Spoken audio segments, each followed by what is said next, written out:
Hello everyone, आप सभी का प्यारे बच्चों आज के क्लास में स्वागत है। प्यारे बच्चों, आप सब लोग जल्द से जल्द कनेक्ट हो जाइए और आज से हमारा नया बैच बीपीएससी तैयारी 4.0 पीजीटी केमिस्ट्री के लिए स्टार्ट हो रहा है।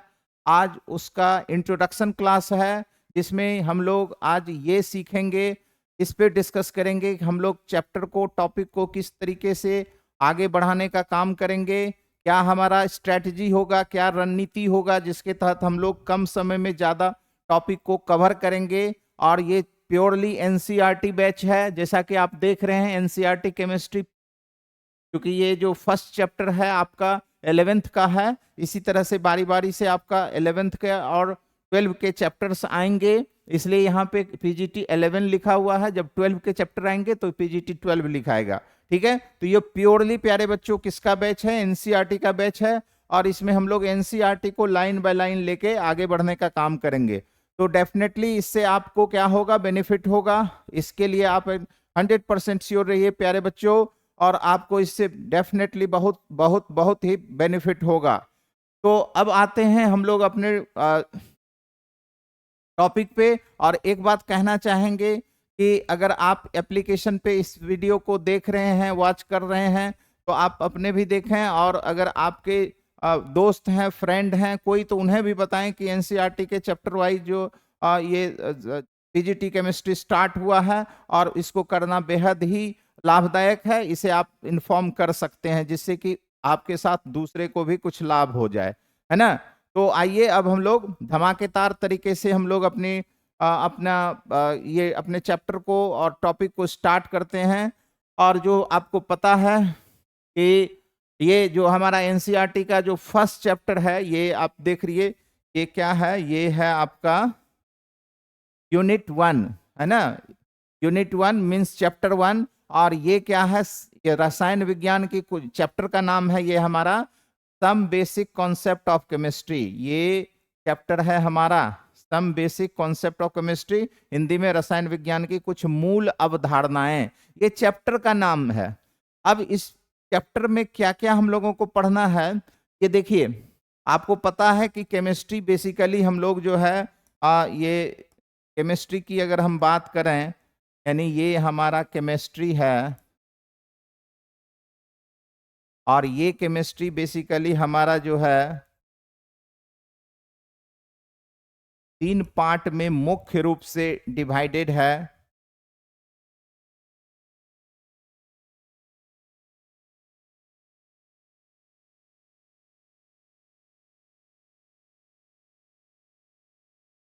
फिजिकल केमिस्ट्री, इनऑर्गेनिक केमिस्ट्री और ऑर्गेनिक केमिस्ट्री। मूल रूप से हम लोग जो एनसीईआरटी में डिवीजन कहीं भी नहीं है। एनसीईआरटी में जो चैप्टर है 11th में कुछ चैप्टर फिजिकल के हैं, और फिर इनऑर्गेनिक के हैं और ऑर्गेनिक के हैं। मतलब उसमें ये डिवाइड नहीं है कि ये ऑर्गेनिक के अलग सेगमेंट हैं, फिजिकल के अलग सेगमेंट नहीं है, मिक्स हैं। मतलब चैप्टर को आप आइडेंटिफाई कर सकते हैं कि कोई पर्टिकुलर चैप्टर फिजिकल के हैं, कोई इनऑर्गेनिक के हैं, कोई ऑर्गेनिक के हैं, ऐसा आप कर सकते हैं। बट उसमें अलग से ऐसा कुछ किया हुआ नहीं है जिससे कि आपको पता चले कि ये अलग है।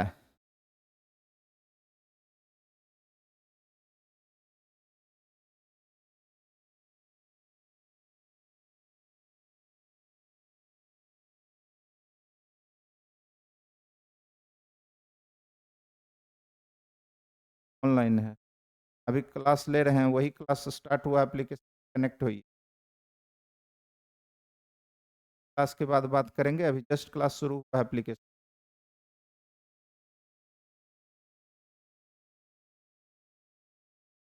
के बच्चे का कॉल आ रहा है कि ये एनसीईआरटी का जो बैच है सर, ये ऑनलाइन है या ऑफलाइन है? तो ये बैच आपका ऑनलाइन है प्यारे बच्चों, और ऑफलाइन बैच भी है हमारा, और एक ऑफलाइन बैच भी है हमारा बीपीएससी टीआरई 4.0 के लिए। अगर आप ऑफलाइन बैच करना चाहते हैं तो आपको सेंटर पे आना होगा, और अगर आप ऑनलाइन करना चाहते हैं तो सेंटर पे आने की ज़रूरत नहीं है। आप जहां हैं, चाहे आप पटना में हैं या किसी भी दूसरे जगह पे हैं, बिहार में है, झारखंड में है, यूपी में है, किसी भी डिस्ट्रिक्ट में है, किसी भी विलेज में है, तो ऑनलाइन तो आप कहीं से भी कर सकते हैं। तो कुछ बच्चे कनेक्ट हुए हैं। Durga Singh, good evening. Good evening Durga. और क्लास नेम में फिजिक्स लिखा हुआ, अरे ऐसा कैसे हो गया? अच्छा ठीक है, ये इसको मैं ये टेक्निकल कुछ इश्यू है जिसको मैं करेक्ट करा दूंगा। आज ही मैं इसको जो है रिजॉल्व कर दूंगा, ठीक है? तो आप इस क्लास को करें। और चूंकि आज इंट्रोडक्शन क्लास है तो आज हम लोग ये सीखेंगे, जानेंगे, इसको डिस्कस करेंगे कि हम लोग अपने सब्जेक्ट को, टॉपिक को कैसे आगे बढ़ाएंगे। और कुछ पॉसिबल होगा तो हम लोग टॉपिक को भी डिस्कस करने का प्रयास करेंगे, ठीक है? तो ये प्रॉब्लम सॉर्ट आउट हो जाएगा दुर्गा। और देखते हैं ऐसा कैसे हो गया कि केमिस्ट्री क्लास में फिजिक्स लिखा हुआ है, ठीक है? इसको रिजॉल्व कर लिया जाएगा। तो आइए हम लोग अपने टॉपिक पे आ रहे हैं। तो बेसिकली क्या है कि हमारे जो इंटायर जो केमिस्ट्री है, इसमें कुछ चैप्टर फिजिकल के हैं, कुछ इनऑर्गेनिक के हैं और कुछ ऑर्गेनिक के हैं। क्वेश्चन तो हाँ ये है। अब इन तीनों जो टॉपिक है केमिस्ट्री का, एनसीईआरटी में जो है सारे चैप्टर जो है, इसमें कुछ फिजिकल के, इनऑर्गेनिक के, ऑर्गेनिक के सारे चैप्टर हैं। तो वो तो जब चैप्टर हम लोग पढ़ेंगे तो वहां पे पता चल जाएगा कि फिजिकल के कौन से हैं, इनऑर्गेनिक और ऑर्गेनिक के कौन से हैं, ठीक है? बट अब हम लोग आते हैं इस चैप्टर की बात अगर करते हैं तो देखिए, जो ये हमारा फर्स्ट यूनिट है ना, रसायन विज्ञान की कुछ मूल अवधारणाएं, some basic concept of chemistry.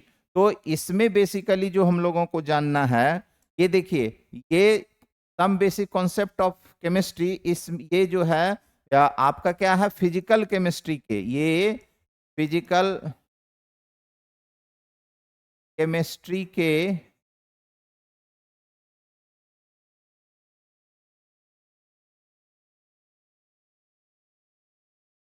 Basics के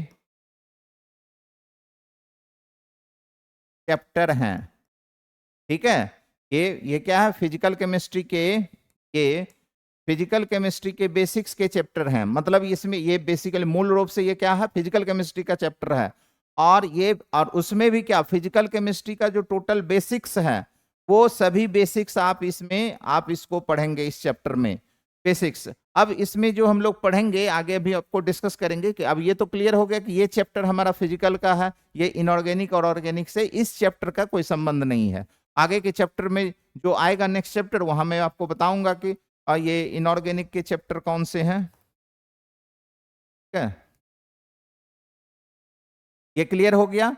तो हमारा जो फर्स्ट चैप्टर है, some basic concept of chemistry, या रसायन विज्ञान की कुछ मूल अवधारणाएं, ये फिजिकल केमिस्ट्री के बेसिक के चैप्टर हैं। अब इस चैप्टर में कई सब चैप्टर हैं, है ना? और चूंकि ये फर्स्ट चैप्टर है, तो इसमें कई सारे जो है कुछ ऐसे चैप्टर या बहुत ऐसे चैप्टर हैं जिसमें कुछ हिस्टोरिकल बैकग्राउंड होते हैं, है ना? हिस्टोरिकल बैकग्राउंड होते हैं, मतलब ऐतिहासिक बातों का जिक्र होता है। बट चूंकि क्वेश्चन उससे पूछे नहीं जाते हैं, चूंकि देखिए हमारे पास प्यारे बच्चों क्या है, समय कम है ना? सुभाष कुमार भी जुड़े हैं सर, इसका पीडीएफ भी मिलेगा, बिल्कुल मिलेगा सुभाष। और सुभाष जुड़े हैं, दुर्गा सिंह जुड़े हैं, चलिए पीडीएफ मिलेगा, बोर्ड पीडीएफ मिलेगा, डेफिनेटली मिलेगा। उसके लिए आप एकदम निश्चिंत रहिए। आप मेरा क्लास आप देखे होंगे, एस्टेट के लिए क्लास देखे होंगे, या कुछ डेमो क्लास आप देखे होंगे। एस्टेट के लिए तो क्वेश्चन का डिस्कशन कराए होंगे, तो मेरे से मुलाकात आपकी जरूर हुई होगी। यूट्यूब पे जो है वीडियो है, आप वहां देख सकते हैं, ठीक है? तो सुभाष कुमार, हाँ ठीक है, तो आपको सब कुछ मिलेगा, आप बिल्कुल निश्चिंत रहिए, ठीक है? तो क्या मैं बोल रहा था, हाँ ये मैं कुछ बोल रहा था, हाँ ठीक है, ये तो क्लियर हो गया कि फिजिकल केमिस्ट्री के चैप्टर हैं। हाँ ये मैं बोल रहा था, थोड़ा डेविएट हो गया था, ठीक है, आपके कमेंट पे, ठीक है? तो मैं ये बोल रहा था कि बेसिक्स का चैप्टर, हाँ हिस्टोरिकल, अब याद आया। कई ऐसे चैप्टर होंगे जिसमें कि कुछ हिस्टोरिकल बैकग्राउंड से बैकग्राउंड की कई बातें होती है, ऐतिहासिक बातें कि पहले क्या हुआ था, किसने इसको किया था, कैसे कैसे इसका डेवलपमेंट हुआ। बट है क्या कि हमारे पास समय कम है और काम हमें करना है ज्यादा।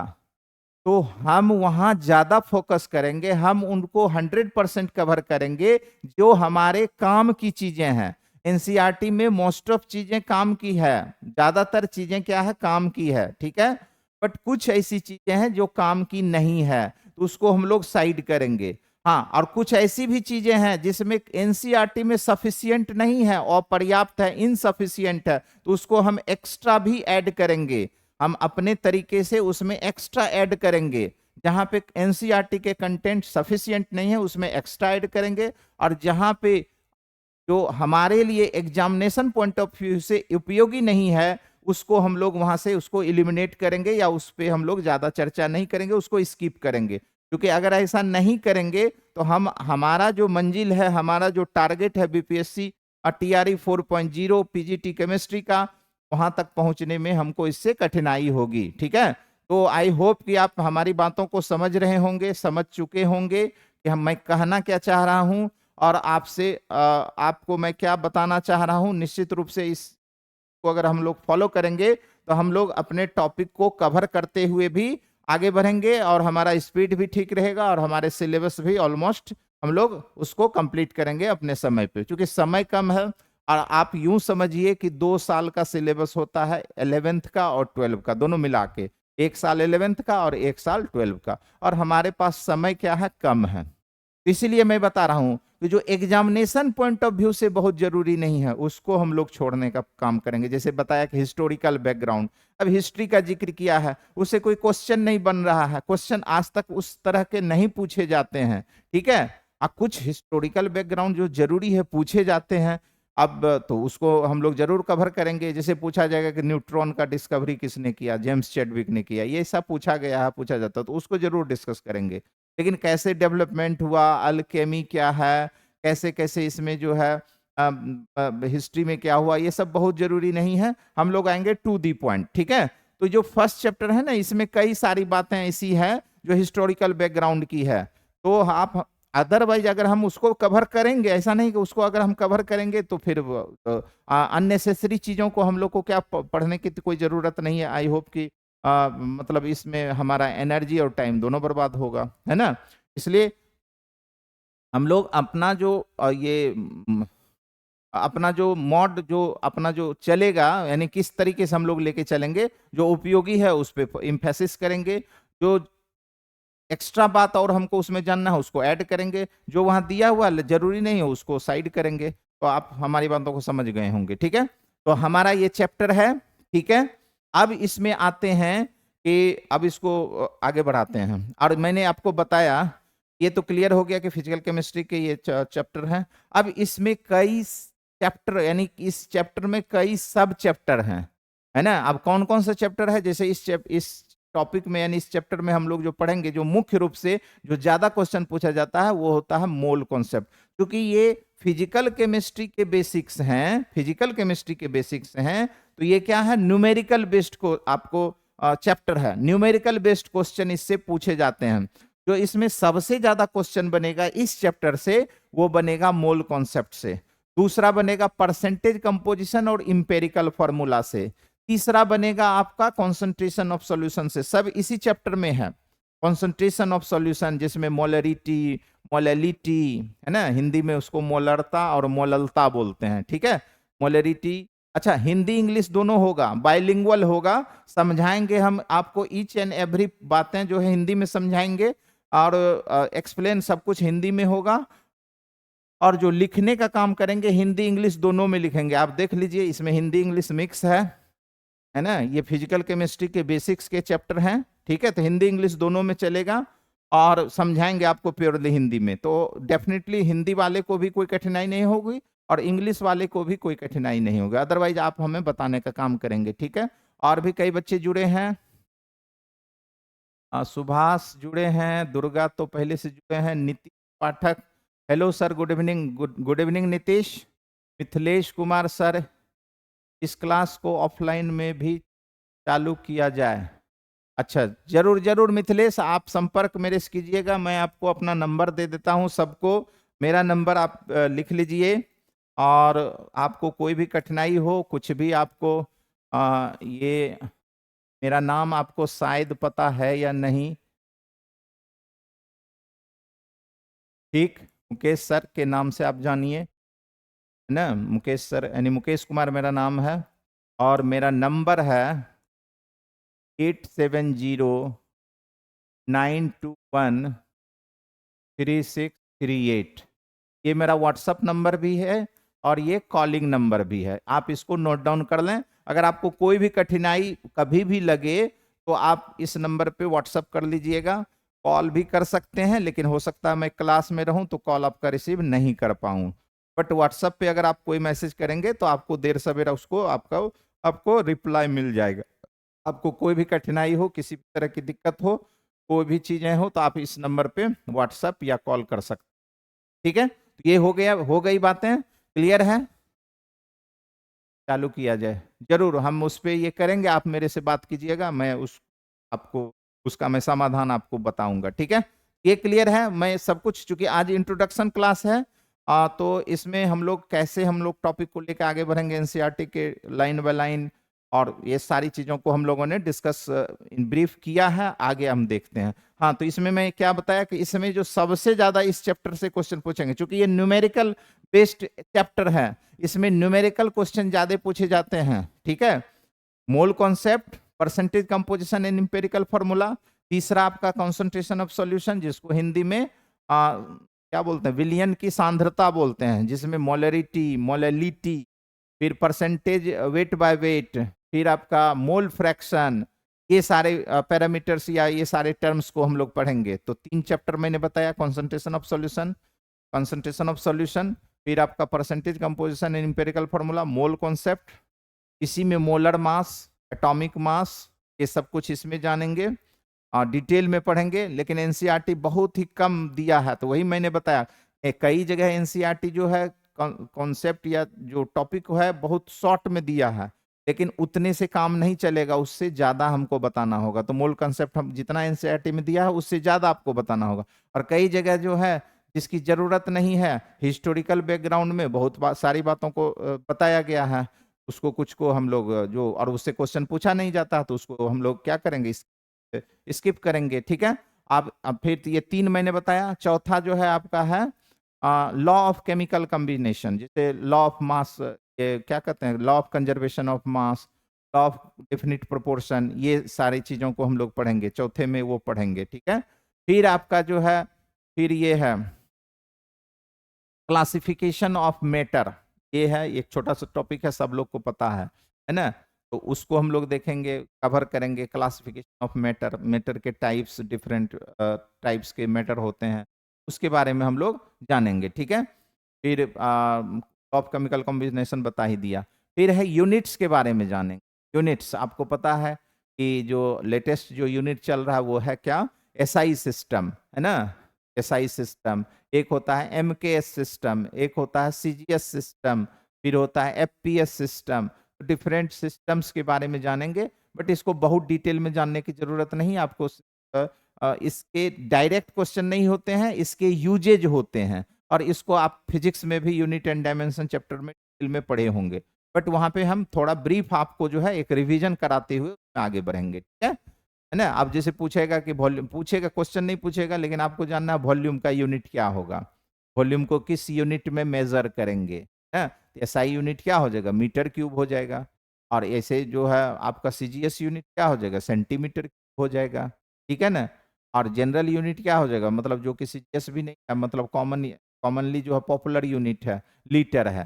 तो इस तरह की चीजों को हम लोग इसमें कवर अप करेंगे। ठीक है, ये जो बेसिक है, इसमें आप देखें कि कई चैप्टर्स हैं, कई सब टॉपिक हैं, और इसमें कुछ ज्यादा इंपॉर्टेंट है, बाद वाले जो पहले जो मैंने बताया, जैसे mole concept, percentage composition, empirical formula और कॉन्सेंट्रेशन ऑफ सॉल्यूशन, इसी चैप्टर, इन टॉपिक से इस चैप्टर में सवाल पूछे जाते हैं, और जो रिमेनिंग बचा ना, उसमें से आपको सवाल ऑलमोस्ट नील रहेगा।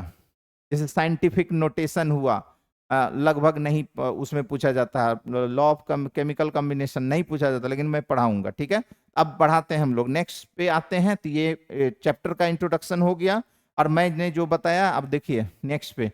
अभी देखिए इस चैप्टर में जो हम लोग पढ़ेंगे, एनसीईआरटी का आपका कंटेंट है, मतलब इस चैप्टर को पढ़ने का क्या उद्देश्य है।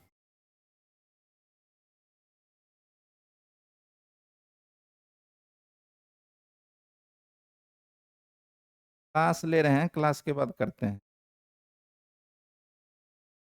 आ गए हैं आप? ठीक ठीक ठीक।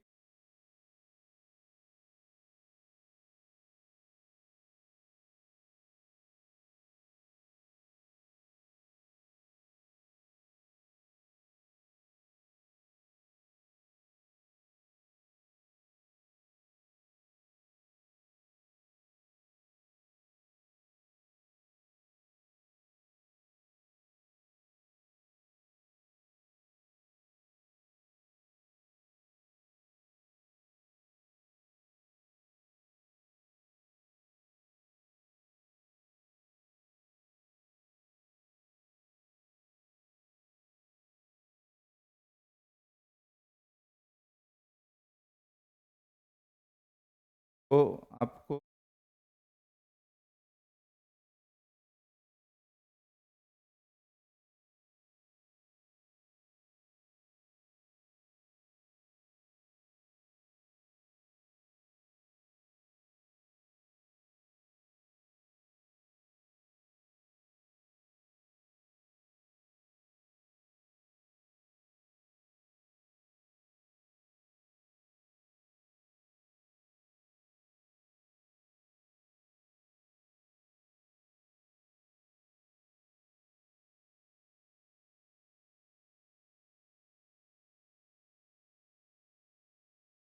आ गया है,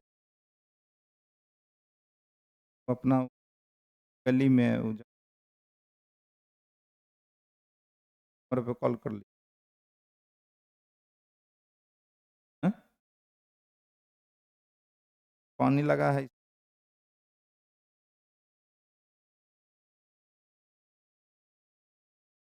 बात कर ली।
थोड़ा डिस्टरबेंस बीच में आ जा रहा है।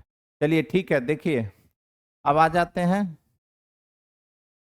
अब आ जाइए, हम ये इस चैप्टर को पढ़ने का क्या उद्देश्य है, कहने का मतलब इस चैप्टर को जब हम लोग कवर करेंगे तो हम लोग क्या क्या सीखेंगे। इस यूनिट के अध्ययन के बाद आप रसायन विज्ञान में भारत के योगदान का मूल्यांकन कर सकेंगे, है ना, कि इंडिया का क्या कंट्रीब्यूशन रहा है ये रसायन विज्ञान में, उसका मूल्यांकन कर सकेंगे और जीवन के विभिन्न क्षेत्रों में रसायन विज्ञान के महत्व को समझ सकेंगे कि लाइफ में या डे टू डे लाइफ में रसायन विज्ञान का यानी केमिस्ट्री का क्या महत्व है, उसको हम लोग समझ सकेंगे। ठीक है, तो ये वही हो गया आपका, जो है क्या इंपॉर्टेंस है केमिस्ट्री का डे टू डे लाइफ में, और इंडिया का क्या कंट्रीब्यूशन है इसमें, ये सीखेंगे।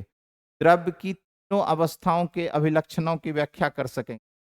द्रव्य का मतलब है यहाँ पे मैटर, है ना, पदार्थ, कि सॉलिड लिक्विड गैस होते हैं, उसके अभिलक्षणों की व्याख्या करेंगे। पदार्थों के तत्वों पदार्थों को तत्वों, देखिए ये वाला जरूरी है। यहाँ पे देखिए पदार्थों को क्या, पदार्थ किस में है, एलिमेंट में है, कंपाउंड में है और मिश्रण में है, उसको वर्गीकृत करेंगे, है ना।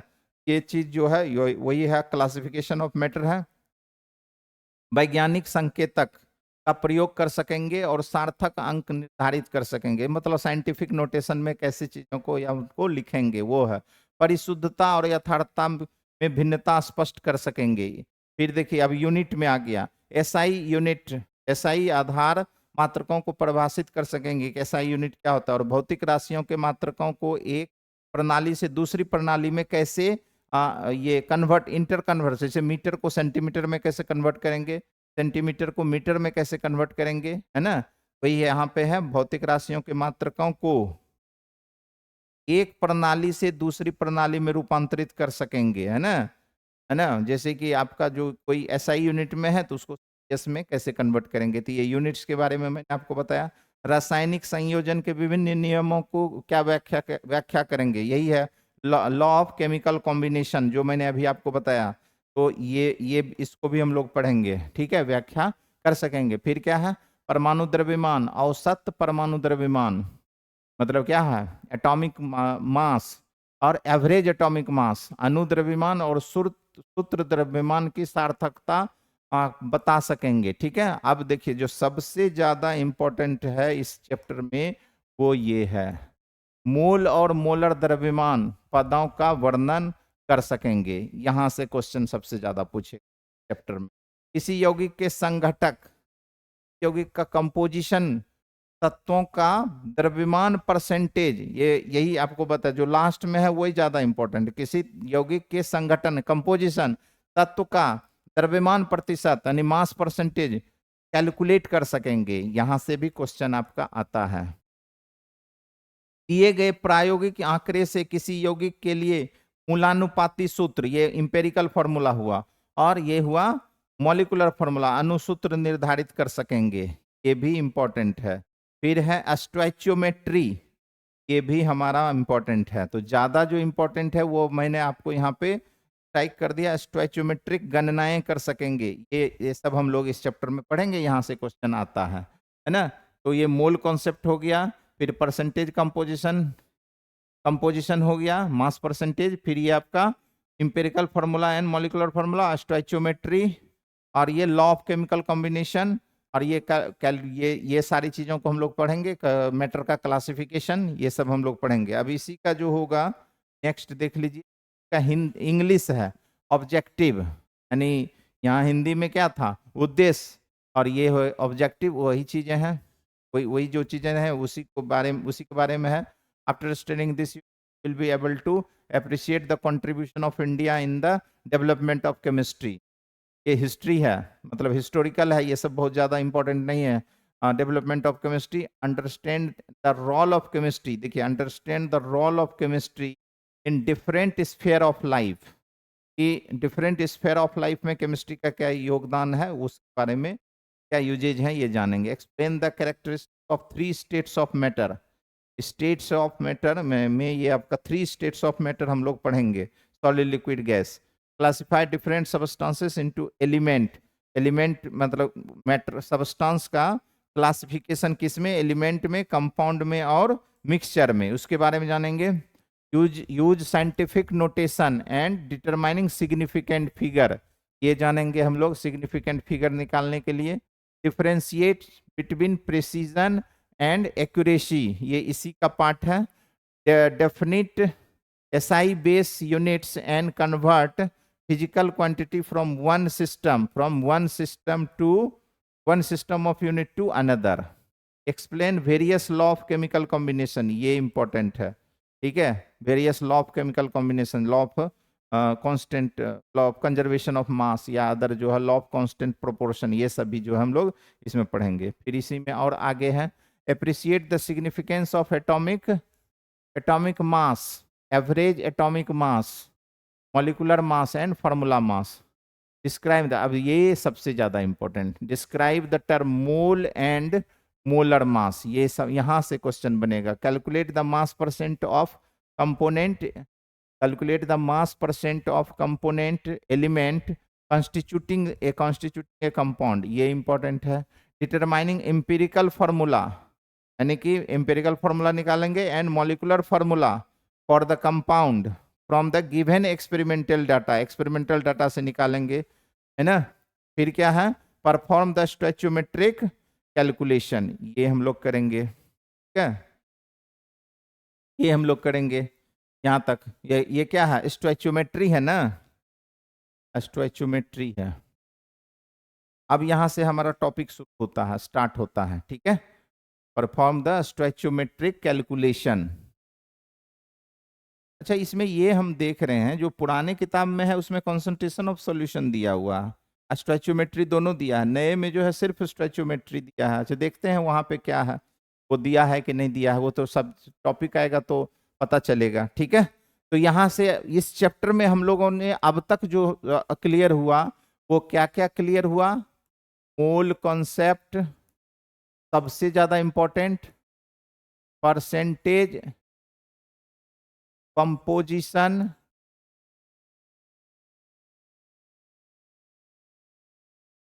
इंपेरिकल फॉर्मूला,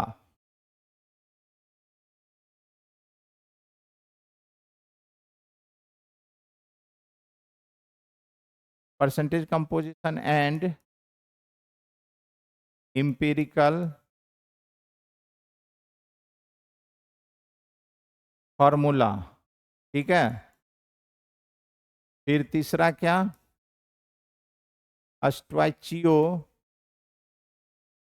स्टोइचियोमेट्री, ठीक है, स्टोइचियोमेट्री। फिर है classification of matter, classification of matter. फिर है आपका मोल concept, percentage composition, empirical formula, stoichiometry, classification of matter, law of chemical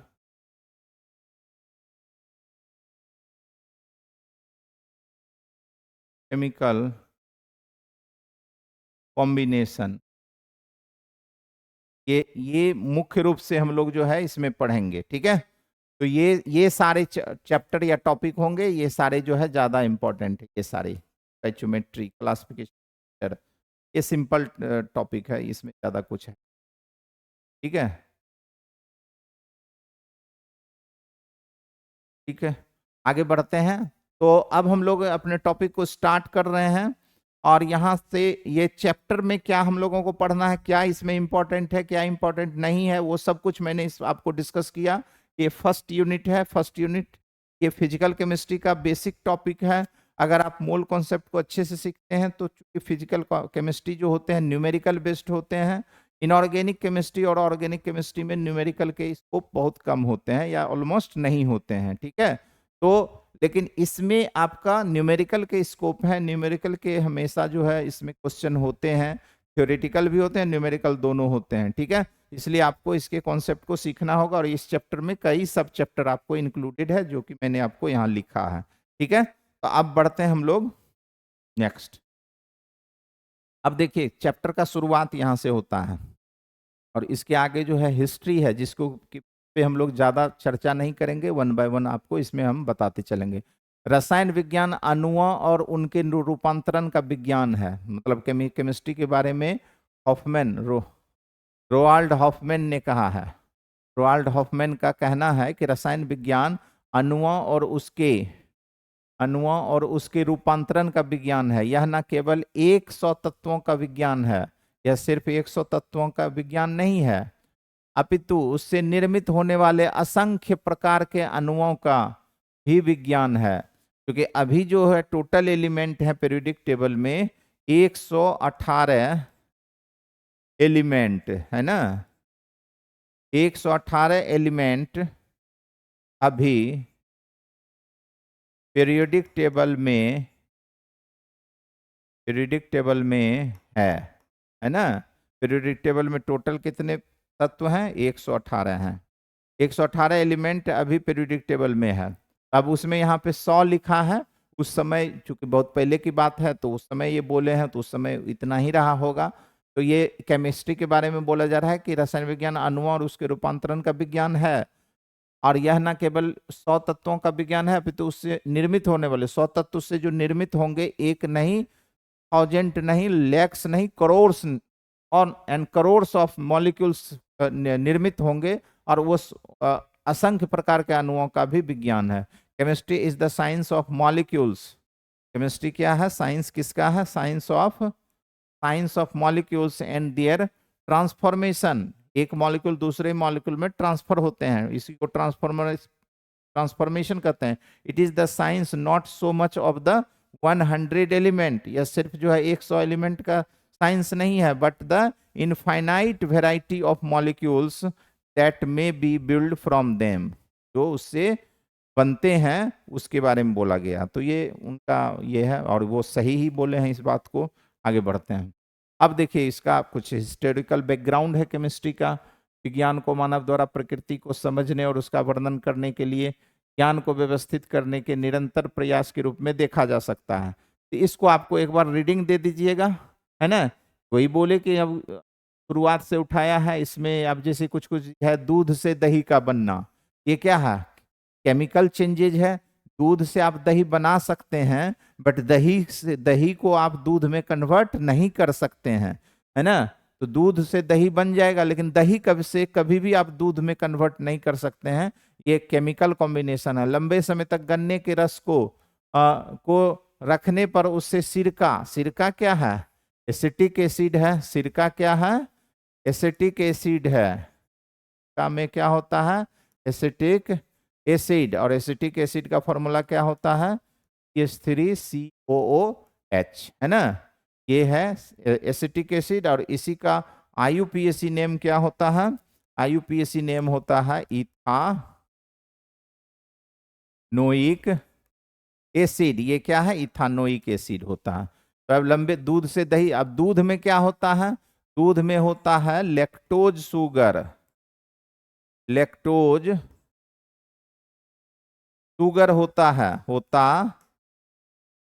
है। दूध में क्या होता है? लैक्टोज शुगर होता है। और दही में क्या होता है? दही में लैक्टिक एसिड होता है। लैक्टिक एसिड का फॉर्मूला क्या होता है? CH3HOOH।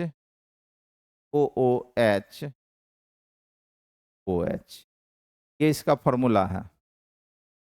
का फॉर्मूला लिखे हैं हम।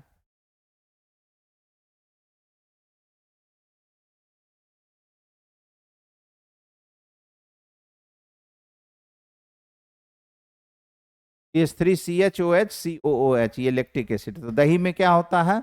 लैक्टिक एसिड होता है। दूध में क्या होता है? लैक्टोज शुगर होता है। सिरका के बारे में बता दिया। ये सिरका में जो होता है उसका फॉर्मूला है CH3COOH। इसको चाहे तो आप ऐसे भी लिख सकते हैं CH3OOH, है ना। एसिटिक एसिड कॉमन नेम है, इथानोइक एसिड इसका IUPAC नेम है, ठीक है। तो ये हो गया लंबे समय तक गन्ने के रस को रखने पे उससे सिरका का बनना। लोहे में जंग लगना, ये सब क्या है? रासायनिक परिवर्तन है। लगना परिवर्तनों के कुछ ऐसे उदाहरण हैं जिन्हें हम बहुत बार देखते हैं। सुविधा के लिए विज्ञान को विभिन्न शाखाओं में आप रसायन, भौतिकी, जीव विज्ञान, भू विज्ञान आदि में वर्गीकृत किया गया है। विज्ञान की वह शाखा जिसमें पदार्थों के संश्लेषण अथवा संगठन, गुणधर्म और अभिक्रियाओं का अध्ययन किया जाता है, रसायन कहलाता है। तो केमिस्ट्री का डिफिनेशन है। केमिस्ट्री के डिफिनेशन से क्वेश्चन कभी नहीं पूछा गया है, ठीक है। आगे बढ़ते हैं। इसमें जो पॉइंट था उसको मैंने आपको बता दिया। दूध से दही, दूध में क्या है? सिरका क्या है ना। इसको विनेगर बोला जाता है। इंग्लिश में इसको क्या बोलते हैं? विनेगर। विनेगर बोला जाता है, ठीक है। तो ये हो गया। नेक्स्ट पेज पे आ जाइए। उसी का ये क्या है? इंग्लिश है, सेम हिंदी में बताती हैं, इसलिए इंग्लिश में जानने की जरूरत नहीं है। यही यहाँ पे देख लीजिए, कहीं मिल्क कर्ड है। Curd formation from milk, formation of vinegar, है ना। Vinegar from sugar cane juice, sugar cane juice से। Keeping the prolong time, rusting of iron, ये सभी क्या है? केमिकल चेंजेज है। वो हिंदी था, उसका इंग्लिश है। बढ़ते हैं नेक्स्ट पे। अब देखिए यहाँ पे क्या है? क्या रसायन विज्ञान का विकास मतलब डेवलपमेंट कैसे हुआ? तो वही है, हिस्टोरिकल है। इससे आपको क्वेश्चन जो है इससे नहीं पूछा जाएगा। इसमें कुछ वैसा कंटेंट नहीं है। आप चाहें तो एक बार रीडिंग मार दीजिएगा, इससे कोई क्वेश्चन नहीं पूछा जाएगा। तो बस आपको क्या करना है? रीडिंग लगा देना है। ठीक है, इसमें कोई क्वेश्चन नहीं है आपके पीजीटी के लिए। जहाँ क्वेश्चन था वो मैं आपको बता दिया हूँ। ये सारे क्वेश्चन हैं, ये सभी, ये ethanoic acid, acetic acid formula, vinegar, lactose sugar, ये लैक्टिक एसिड फार्मूला। अच्छा, यहाँ पे एक और चीज जान जाइएगा, ये लैक्टिक एसिड जो होते हैं यहाँ पे, ये क्या होता है, ये होता है सी स्टार है, इसको कायरल कार्बन बोलते हैं। तो लैक्टिक एसिड में कायरल कार्बन एक है, कायरल कार्बन एक है। कायरल कार्बन वो कार्बन होता है जो 4 डिफरेंट एटम या ग्रुप ऑफ एटम से कनेक्टेड होते हैं। तो ये कार्बन देखिए, इसमें चारों के चारों जो एटम और ग्रुप ऑफ एटम है डिफरेंट है, एक हाइड्रोजन है, एक OH है, एक मिथाइल है और एक एसिड है। तो चारों के चारों अलग है, तो वो सी स्टार होगा। ये ऑप्टिकल आइसोमेरिज्म शो करते हैं, इसलिए वो जो पॉइंट था वो मैंने आपको बता दिया। इसमें कुछ वैसा खास नहीं है। अब देख लीजिए, वही दिया है कब इसका डेवलपमेंट हुआ, ये सभी के इतिहास के बारे में बताया गया है कि पारस पत्थर से लोहे और तांबे जैसी वस्तुओं को सोने में बदल सकता हो, है ना। ऐसा संभव नहीं है, रसायन जैसा आज इसे, तो वही है, डेवलपमेंट है, इसके बारे में दिया, हिस्ट्री है। इसको आगे बढ़ते हैं, इसमें कुछ खास नहीं है, इसमें कहीं कोई क्वेश्चन नहीं बनेगा। पुरातन भारत में रसायन को रसायन शास्त्र, रस क्रिया, रस विद्या कहा जाता था। ठीक है, कहिए क्या दिक्कत है, कोई परेशानी नहीं है, कहिए। धातु कर्म, मेटलर्जी हुआ। आगे बढ़ते हैं, उसी का क्या है ये, इसी का ये हिंदी है और इसका क्या है, इंग्लिश है।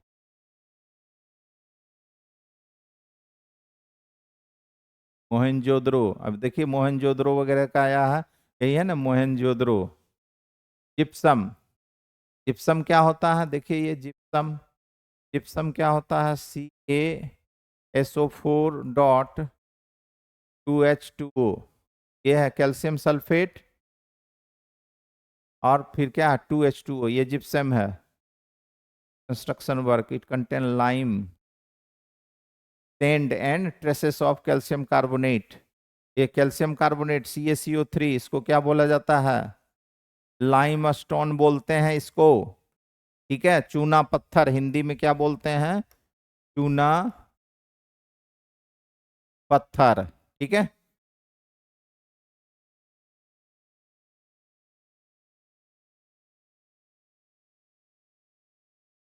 अब वही है जिसका उपयोग आभूषणों में किया जाता था।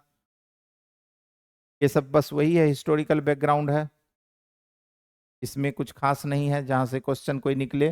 भारत में तांबे के धातु कर्म का प्रारंभ, देखिए प्रारंभ कब हुआ वो सब दिया है,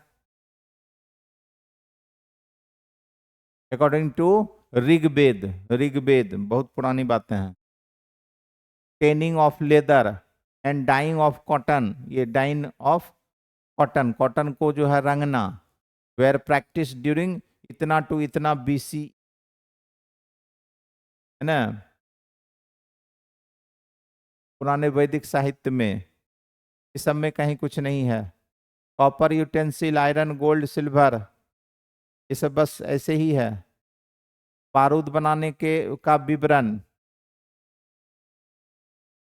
सॉल्ट पीटर, ये पोटासियम नाइट्रेट, सॉल्ट पीटर इसको बोला जाता है। फॉर्मूला क्या होता है, KNO3। ठीक है,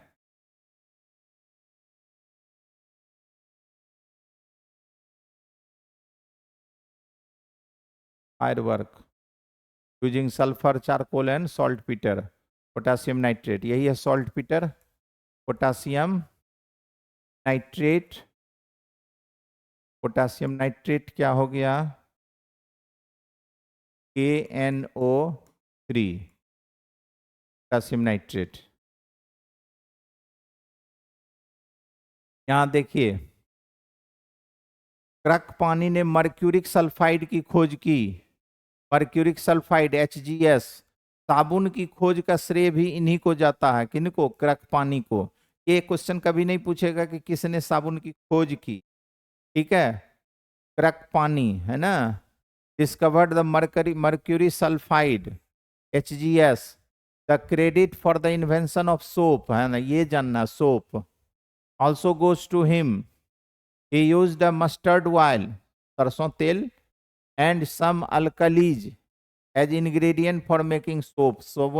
साबुन का भी डिस्कवरी इन्होंने किया, चक्रपाणी ने, है ना, चक्रपाणी। अब सोप क्या होता है? SOAP, हिंदी होता है क्या? साबुन। और ये होता है सोडियम और potassium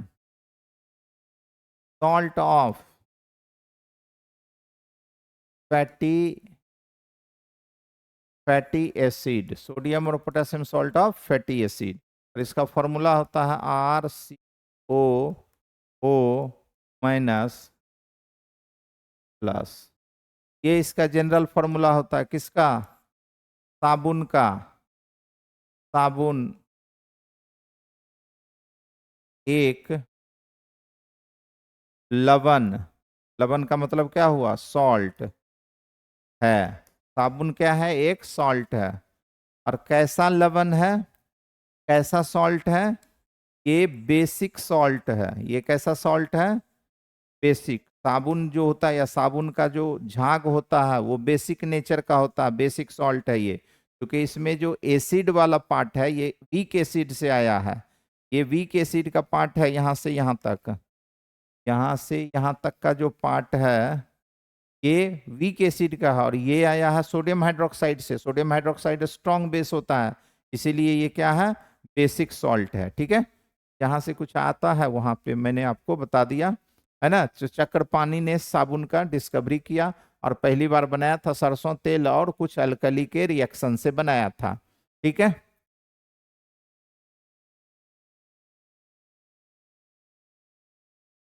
seeds of mahua, oil of eranda. इरांडा को हिंदी में क्या कहते हैं देखें?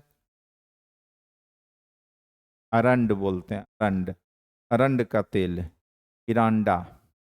अच्छा चलिए, होगा कुछ। चलिए ठीक है, इस सब में कोई खास क्वेश्चन नहीं, आगे बढ़ते हैं। जो था वो मैंने बता दिया। साबुन, साबुन क्या है? सोडियम और पोटेशियम सॉल्ट है, फैटी एसिड का। केमिस्ट्री मैंने यहाँ आपको बताया, ये आपको पूछा जाता है। ठीक है, साबुन का जनरल फॉर्मूला, साबुन है क्या? साबुन एक लवण है। ठीक है, फॉर्मूला ये होता है। आप इसको ऐसे भी लिख सकते हैं, RCOONA। क्या लिख सकते हैं? ROOK, क्योंकि सोडियम, या यहाँ लिखें सोडियम या पोटासियम, RCOOK या RCOONA। बढ़ते हैं नेक्स्ट पे, इसमें कुछ खास नहीं है, वही है सारा जो है हिस्ट्री है।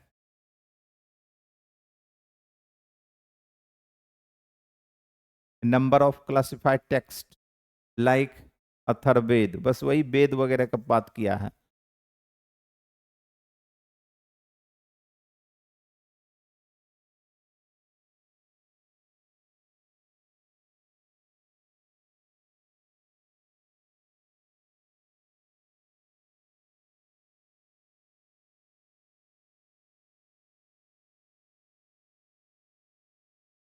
एटम वगैरह के बारे में दे गया, एटम कहते हैं।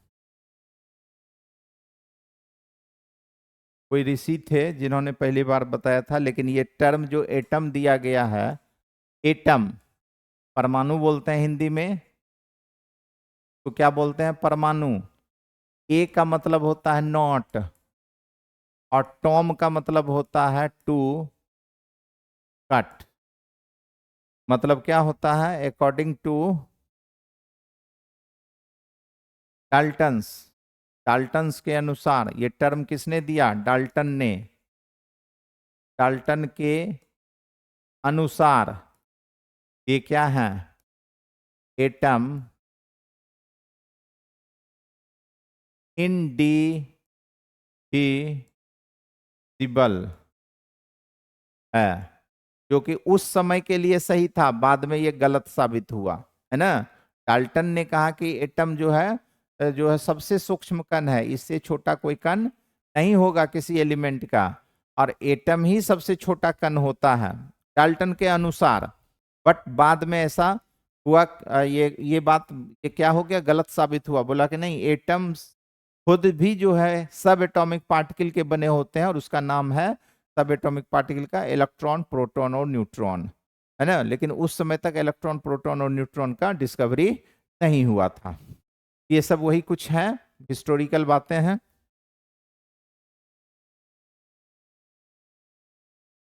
चरक संहिता,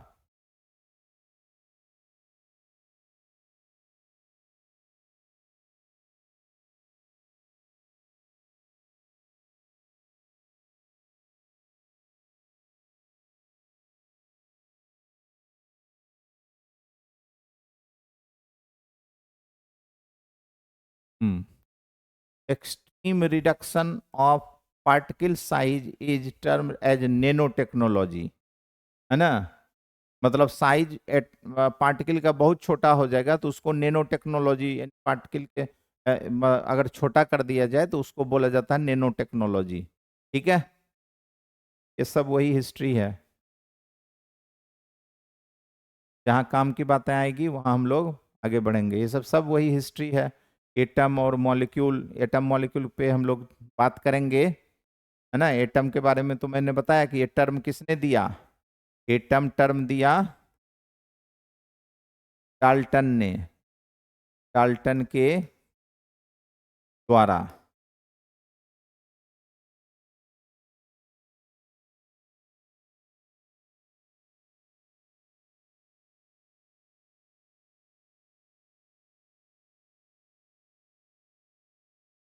अब यहाँ पे आइए, नेक्स्ट टॉपिक, वो हिस्ट्री था, डेवलपमेंट कैसे कैसे हुआ। अब फिर जो है टॉपिक चेंज हुआ, रसायन विज्ञान का महत्व। यहाँ से एक दो क्वेश्चन जो है आपको बनेंगे, और वो था डेवलपमेंट कैसे हुआ, है ना। कैसे जो है विकास किया, मतलब काफी सदियों पीछे से ऐतिहासिक क्या क्या घटनाएं हुई, कैसे कैसे उसका डेवलपमेंट हुआ, वो सारी चीजों को जिक्र किया था। हिंदी इंग्लिश दोनों था, उस पेज को हम लोगों ने किया। अब यहाँ पे क्या है कि रसायन विज्ञान का महत्व क्या है, तो हमारे डे टू डे लाइफ में जो है महत्व है। जैसे मेडिसिन हुआ, साबुन हुआ, डिटर्जेंट हुआ, मेटल का यूज होता है, मिश्र धातु का यूज होता है, ये सब तो केमिस्ट्री की वजह से ही हम लोग उसको कर पाते हैं। वही है इम्पोर्टेंस ऑफ केमिस्ट्री, क्वेश्चन बनेगा जिसको आगे, बहुत नहीं लेकिन थोड़ा। Chemistry played central role in in science and is often intertwined with the other branches of science, है ना।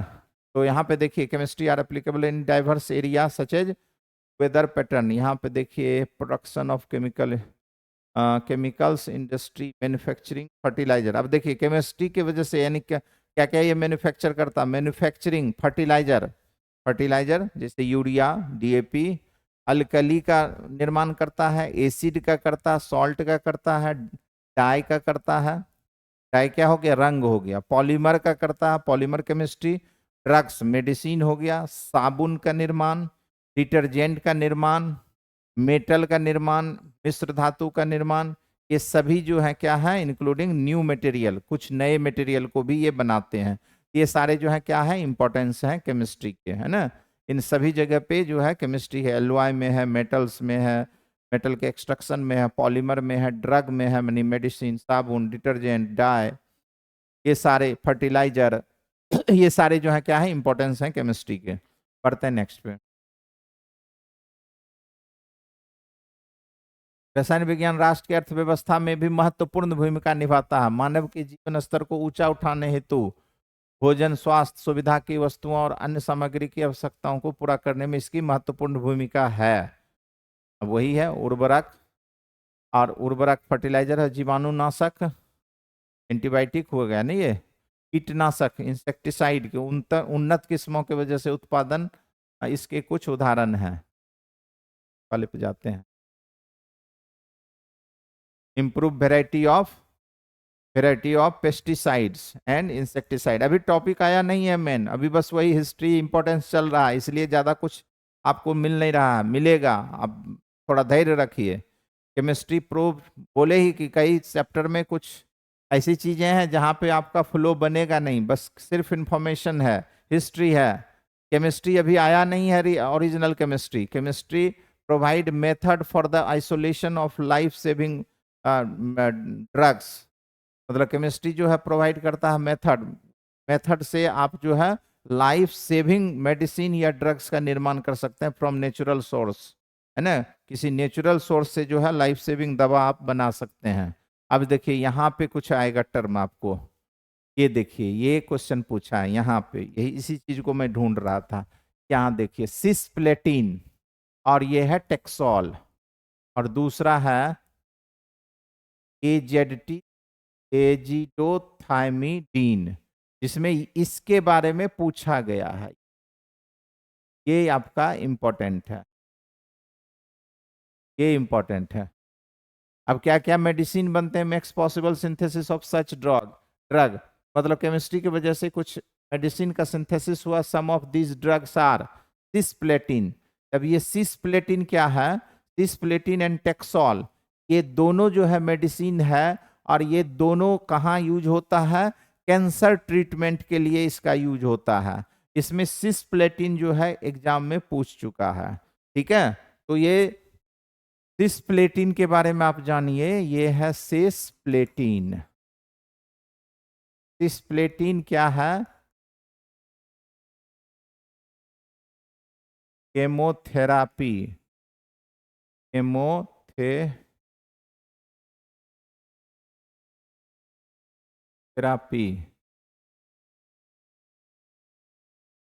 में होने वाले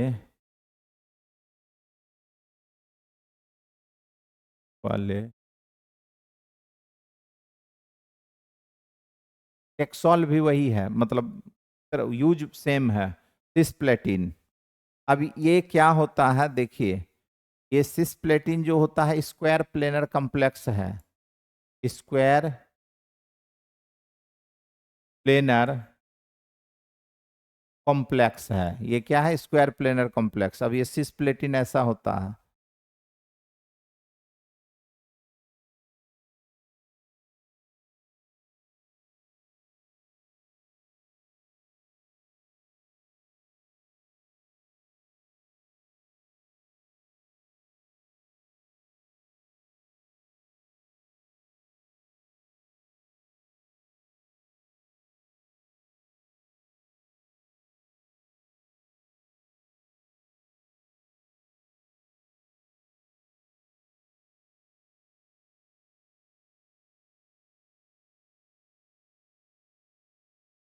ऐसा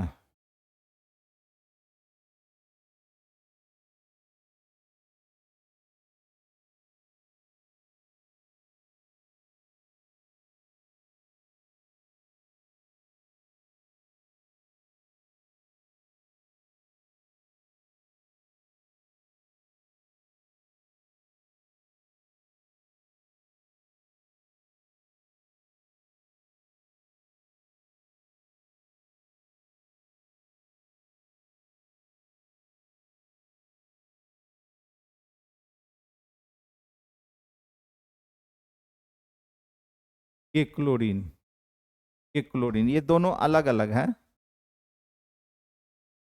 इसको बोलते हैं सिस्प्लेटिन, और इसको बोलते हैं ट्रांसप्लेटिन। क्या बोलते हैं,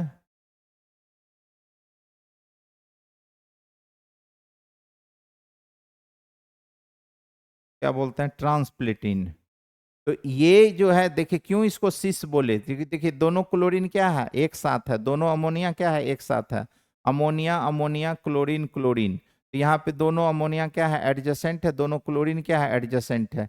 यहाँ पे देखिए ammonia chlorine ammonia chlorine ammonia chlorine, इस तरह से। तो ये क्या है, एक दूसरे के अपोजिट है, एक दूसरे का अपोजिट है, इसलिए ये क्या है, ट्रांस है। ये क्या है, ये है आपका, ये ट्रांस है, ये ट्रांस आइसोमर है। और प्लेटिनम का ये क्या है, square complex, sorry square planar complex है, ये मैंने यहाँ लिखा ही है, ठीक है। तो इसका यूज जो होता है कैंसर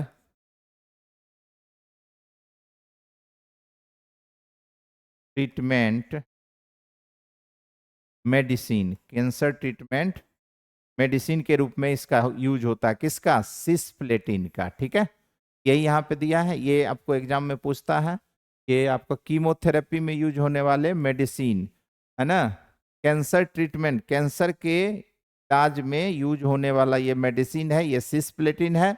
ये प्लेटिनम का स्क्वायर प्लेनर कॉम्प्लेक्स है, ये इसका स्ट्रक्चर है।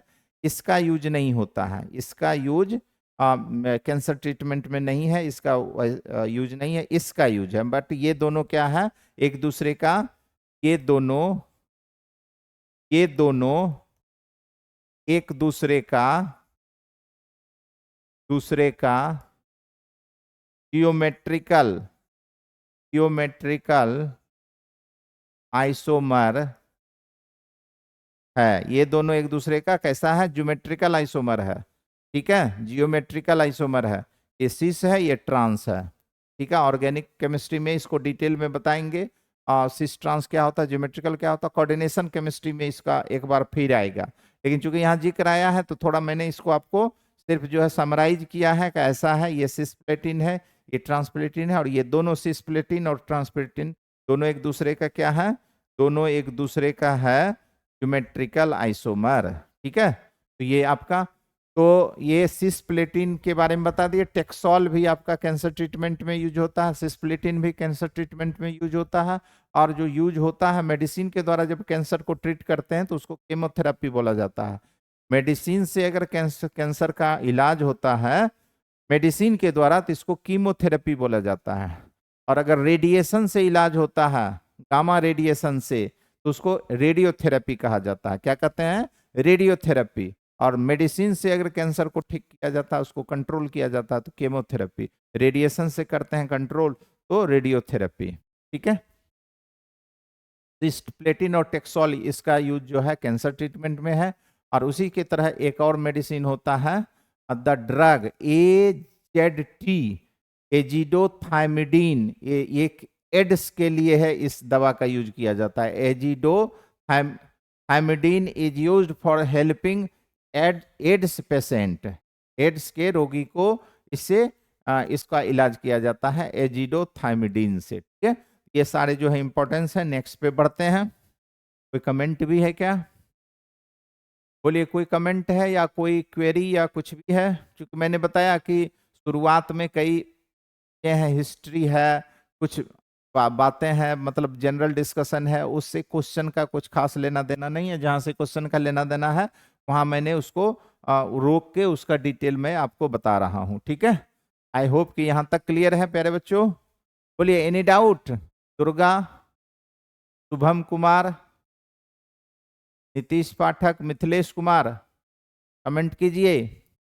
Any problem? सब कुछ क्लियर? ठीक ठीक, आपको मतलब क्लियर कट है सब कुछ?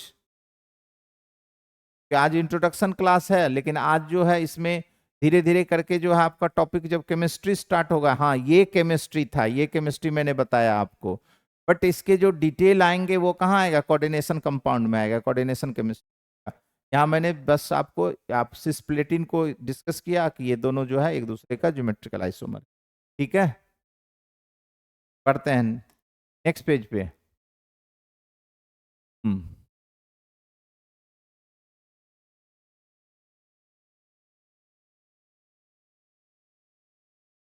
अति चालक, ये क्या होता है, सुपर कंडक्टर, इंग्लिश पे आते हैं। Super conducting, super conducting ceramics, polymer, conducting polymer, optical fibre, ये सब का जो है निर्माण होता है। ठीक है, बस वही है इंपॉर्टेंस उसका, contribute to large extent to the development and growth of nation. ठीक है, बस इसको आपको रीड कर लेना है कहाँ कहाँ उसके यूज हो रहे हैं।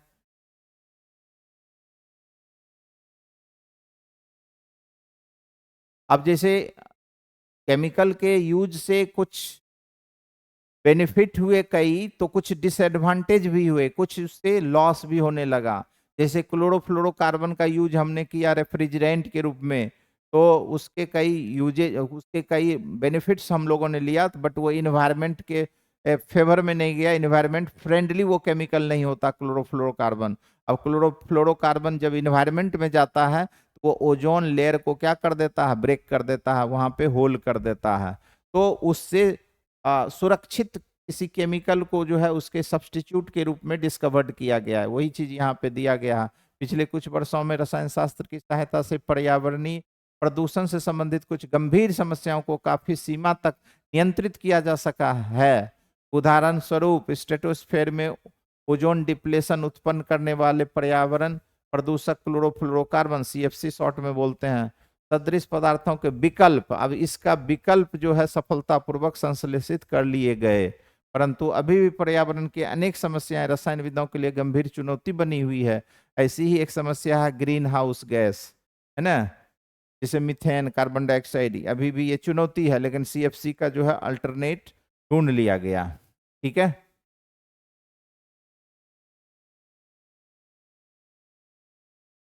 क्लोरोफ्लोरोकार्बन का सब्स्टिट्यूट ढूंढ लिया गया, बट ग्रीन हाउस का अभी तक नहीं हुआ।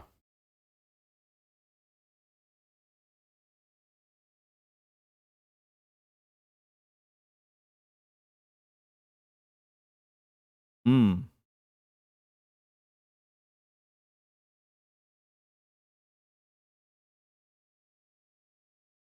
इस सब में तो वही चीज है, which begins with the concept of matter, let us start with the nature of matter। अब यहां से आपका जो है क्लासिफिकेशन है, द्रव्य की प्रकृति, है ना, द्रव्य का मतलब मैटर है, नेचर ऑफ मैटर, यहां से टॉपिक आपका स्टार्ट होता 1.2 से।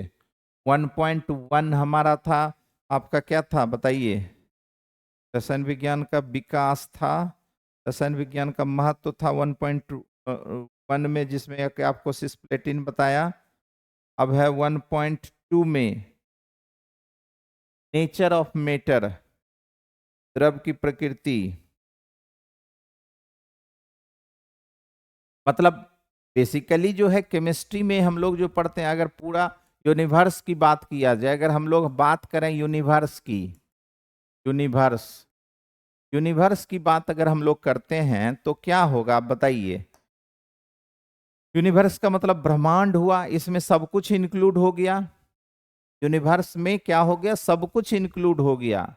हमारा सोलर सिस्टम, कई सारे सोलर सिस्टम के सारे प्लेनेट, सारे सैटेलाइट, सन, और दूसरे स्टार और उसके सोलर सिस्टम, ये सब कुछ यूनिवर्स के अंदर आ गया।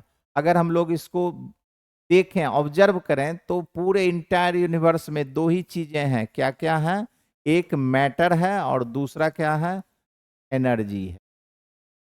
पूरा इंटायर यूनिवर्स जो है ये बना हुआ है पदार्थ के और ऊर्जा के, इसको ऊर्जा बोलते हैं और इसको पदार्थ बोलते हैं। ये क्या है, पदार्थ है, और ये क्या है, ऊर्जा है।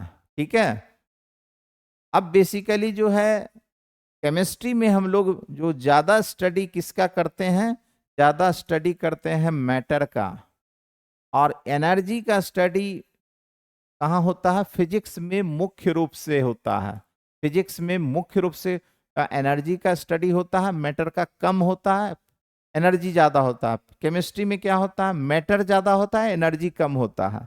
एनर्जी का यहाँ भी स्टडी होता है ना, लेकिन मैटर का ज्यादा स्टडी होता है। तो मैटर के बारे में ज्यादा हम लोग किसमें पढ़ेंगे, केमिस्ट्री में, और एनर्जी के बारे में थोड़ा कम पढ़ेंगे।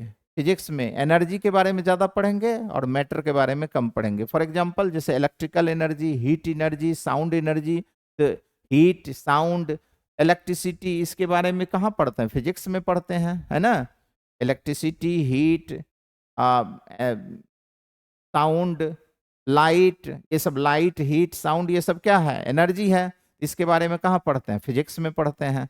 तो फिजिक्स में मेनली हम लोग जो है एनर्जी के बारे में पढ़ते हैं, मैटर के बारे में थोड़ा उससे कम पढ़ते हैं। और केमिस्ट्री में जो है मेनली हम लोग मैटर के बारे में ही पढ़ते हैं, एनर्जी के बारे में थोड़ा कम पढ़ते हैं।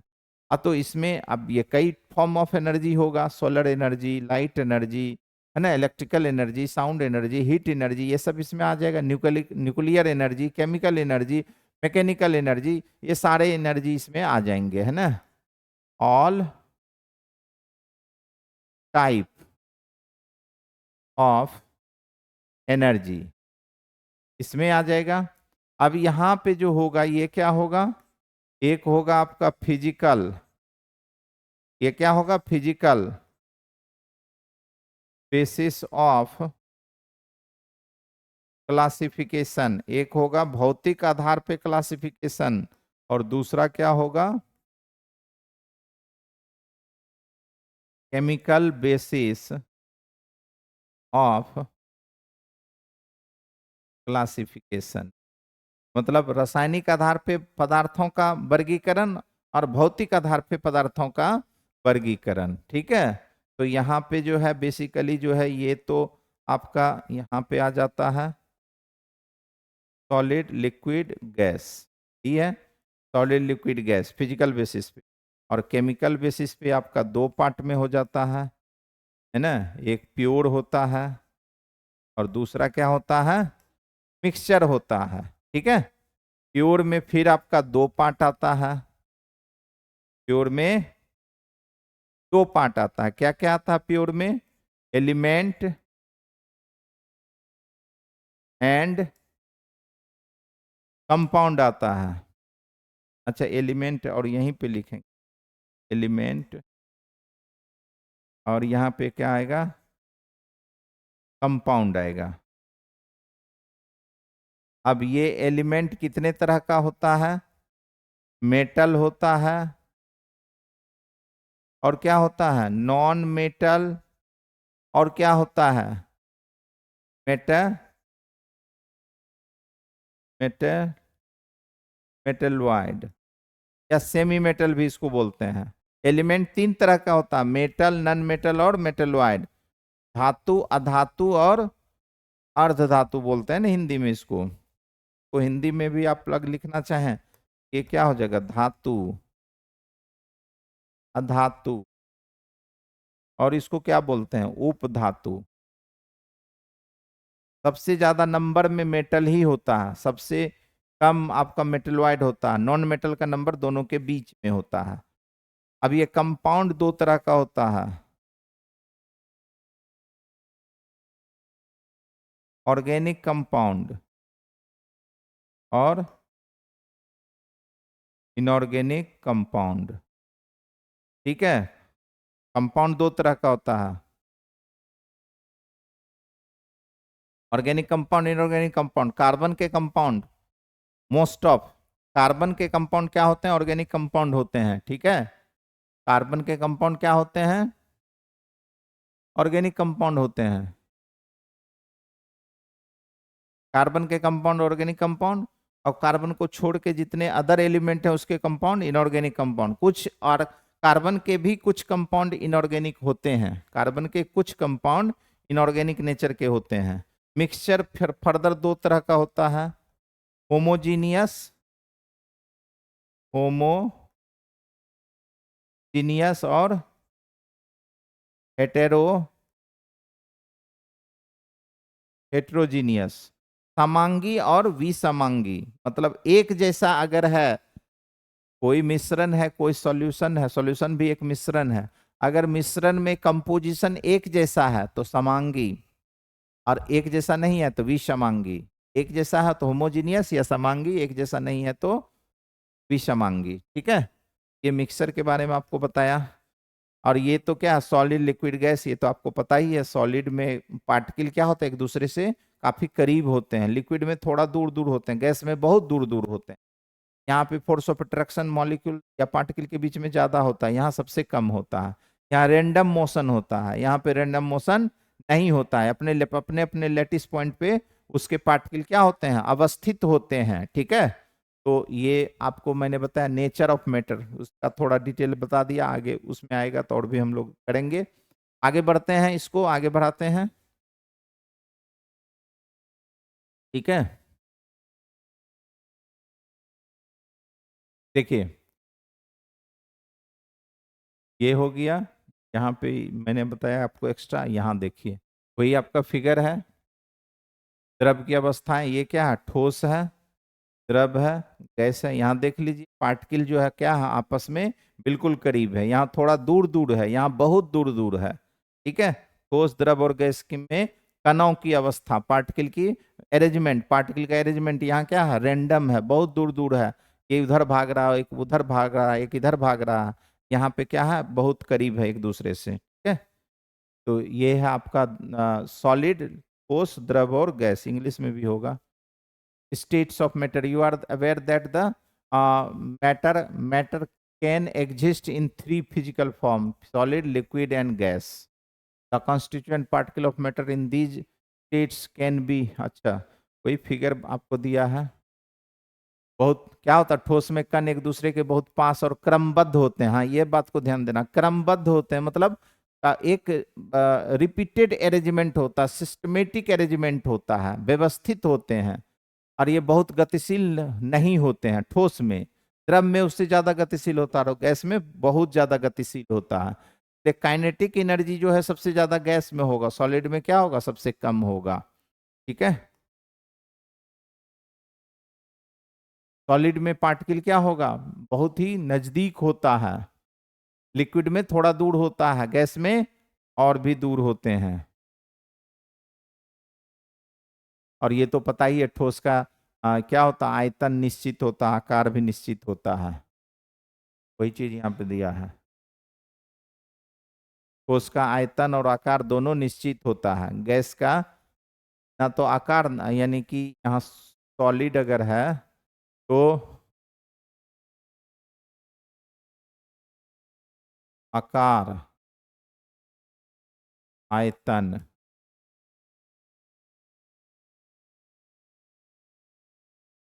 ये क्या होता है, ये भी निश्चित होता है, ये भी निश्चित होता है। लिक्विड में क्या होता है, आकार निश्चित नहीं होता है, आयतन निश्चित होता है। गैस में क्या होता है, गैस में ना तो आकार निश्चित होता है ना आयतन निश्चित होता है। गैस को जिस कंटेनर में रखेंगे वही उसका आयतन हो जाएगा, जिस कंटेनर में रखेंगे वही उसका आकार हो जाएगा। लिक्विड में जिस बर्तन में आप रखेंगे वही आकार हो जाएगा, लेकिन आयतन उसका 1 लीटर है तो 1 लीटर ही रहेगा, है ना। तो ये बात आपको जानना है। तो यहाँ देख लीजिए, यहाँ पे एक जो है अरेंजमेंट फिक्स है, 1 2 3 4, 1 2 3 4, 1 2 3 4, 1 2 3 4। यहाँ देखिए 1 2 3 4, 1 2 3 4, 1 2 3 4, 1 2 4, सारा जो है क्या सिस्टमेटिकली यहाँ पे अरेंज है। यहाँ पे अरेंजमेंट क्या हो जाता है, थोड़ा ब्रेक कर जाता है। ठीक है, तो इस तरीके से यहाँ पे आपको जानना सॉलिड, लिक्विड और गैस के बारे में। अब देखिए, ठोस को जब आप गर्म करते हो तो ये बदल जाता है किसमें, द्रव में। द्रव को गर्म करते हो तो बदल जाता है गैस में। ठीक है, ठोस को जब आप हीट करते हो तो लिक्विड, लिक्विड को हीट करते हो तो गैस। इसको गैस को ठंडा करो तो करेंगे तो द्रव में, और द्रव को ठंडा करेंगे तो क्या हो जाएगा, सॉलिड में कन्वर्ट होगा। होगा, यहाँ दिया है इंग्लिश में।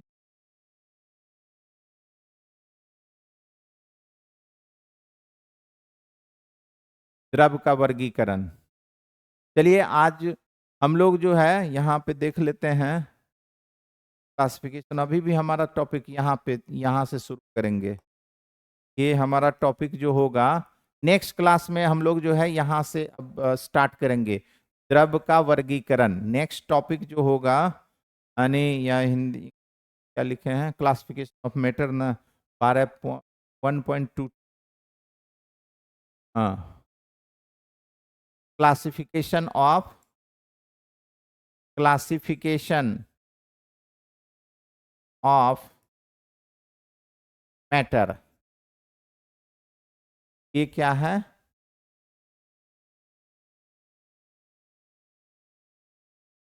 नेक्स्ट टॉपिक है। ये क्या है,